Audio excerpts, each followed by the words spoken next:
Good morning. So yesterday we talked about multiplying polynomials, and this one doesn't have the answers on it, but we went over double distributive property. So the second method I'm going to show you today is actually my favorite method. I like double distributing because it always works and you can use it no matter what, no matter how many. If you had a 3 times 3 term or 2 times 2 term, anything, it always works for double distributive. But today what we're going to do, we call the area model. It sometimes is also called the box method. So you may see it labeled as that as well.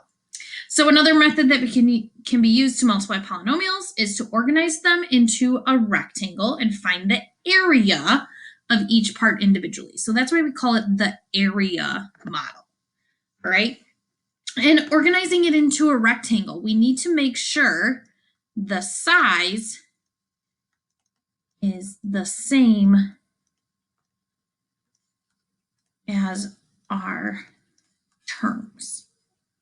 Okay, so over here, we have x plus 2 and x minus 3. So we have a 2 times a 2-term polynomial, a binomial and a trinomial, or a binomial times a binomial, 2 terms, 2 more terms. So we set up our rectangle into a 2 by 2 box. Okay, and we put our terms in here. Now, it doesn't matter where they go, and I'm going to set these up for different colors. So this first one, I'm going to use red. So I'm just going to put it on the side here, x plus 2. My other one, I will use, let's use this lighter blue for x minus 3, and I'm just going to put this in the bottom. Actually, no, let's do it on the top. It doesn't matter. You could put it in the bottom, but I'm just going to put it on the top here. X, and this other box is -3. So now what we're going to do is we're going to find the area. So the area of this box would be x times x. And remember, let's say this on the side, area equals length times width. Right? So x times x gives me x squared. Then I do x times -3 to go in this box to get -3x. In this box, I have 2 times x. So this gives me 2x. And then my last box, I will have 2 times -3, which is -6. Now I look and I see, oh, I have, oh, does the highlighter not work? Nope, guess not. All right. So then I look at my diagonal and I look at my common terms. Look, right? These are my like terms, the 2 x's. And yesterday it was those 2 in the middle. So these on the diagonal are most likely always going to be your like terms on the diagonal. If they're not, you probably did something and messed it up a little, took one small error, but normally that diagonal is going to be your like terms that you're going to combine. So we have x squared, and then 2x right here in the middle. 2x minus 3x is going to give me -1x minus 6, and that is my answer. All right, so we'll do another example. I like the area method because I like to see it visually. So you guys can pick which one you like better, but let's set this up again. So my first box, 2x. Actually, you know what? I'm going to put my first box on the top this time. So let's put the first box over here.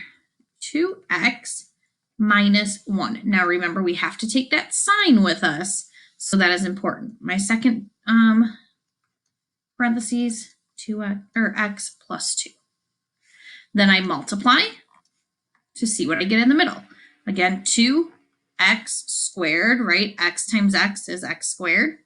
-1x, because -1 and x gives me -1x. 2 times 2x gives me 4x, and 2 times -1 gives me -2. If we look again, my diagonal is my terms I can combine. My first box, 2x squared, 4x minus 1x gives me positive 3x minus 2. Easy enough when we do that. So those were both 2 by 2 boxes that we could draw that area method box for. All right, but as we know, yesterday we learned about multiplying a binomial times a trinomial. So now we have a 2 by a 3 term, 1, 2, 3 term. So we need to set up our box that way. So here's our rectangle. There's our 2 terms for the side. And then our second one has 3 terms. So I need to create 3 boxes here. So my first one, let's do this color, x negative 2 or minus 2. And then my second part, x squared plus x minus 1. So while we are doing this, we have to make sure, well, x times x squared. Remember, we learned that's x cubed. X times x squared. X times negative 1, negative 1x. Then we can do the other row, negative 2 times x squared, negative 2x squared, negative 2 times x, negative 2x, and negative 2 times 1. Negative 1 is positive 2. Now again, if we look at our diagonals, those are our like terms, right? X cubed is by itself. Then we have negative 2x and positive imaginary 1x, right? So that's negative 1x squared. And then negative 3x and positive 2. Easy enough. Why don't you take a minute to go ahead and try this last one by yourself. Now, if we look at this one, they are swapped. So all I would do is you could set up your box differently, which I didn't really do that here. So I would just switch it. 2n plus 1, 3n squared plus 2n minus 5. So go ahead. What size box are we going to need to set up? We need to write a 2 by 3. So we cut it in 2 and then 1, 2, 3. Doesn't have to be perfect. But take a minute, pause the video, write this down, try it. And once you figure it out, you can come back, press play, and see the answer. So 2n positive 1. And then I'm going to, now we can use a different variable. This one uses n's, which is fine. We've been using x's, but n's work too. Negative 5. So we do have to remember that we are multiplying those coefficients too. So 3 times 2, 6n to the third, 4n squared, negative 10n. Then once we get down to the bottom row, look, it's all times 1. So everything's just going to stay the same because we multiplied by itself. Again, our diagonals are our like terms.